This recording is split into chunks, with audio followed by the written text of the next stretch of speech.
Hello, welcome to Bored and Confused, where I review plays based on two criteria. Was I bored, was I confused? Today's play is Job by Max Wolf Friedlich. So, let's jump right into it. Was I bored? Just a little bit. This is a two-person play. It goes for only about 75 minutes. Starts out with a bang and ends with a bang, but somewhere in the middle they start talking about social media and how it affects our lives, and I just kind of was like, all right, drifted off a little bit. Was I confused? A lot of times I find with two-person plays, it's really smart to have one of the characters to know something that the audience doesn't know and that the other character doesn't know, and it gives them something to play. This play operates in that vein as well. And so, not to give anything away, but there's a big revelation at the end of the play, which in this play, instead of clearing things up, actually made some more confusion. So was I confused? Yes, but the revelation was dramatic. I was on board with it. I was thrilled by it, but then afterwards I went, wait a minute. I feel like the playwright is someone who's okay with there being questions unanswered.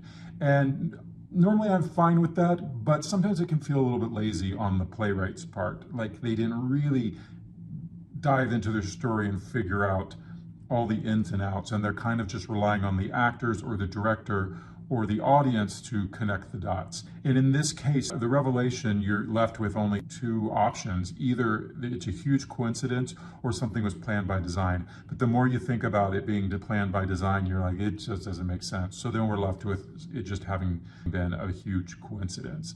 That being said, the play is thoroughly enjoyable. It's well acted. It's really well directed because, as I said, sometimes if you don't really have these things fleshed out with only two people on stage, it's easy for the play to start feeling like we're not going anywhere. And the director did a great job of keeping the tension high, and the actors as well. They obviously made some strong choices that maybe we as an audience aren't aware of, but it gave them the fire and the impetus to keep the tension high in the play.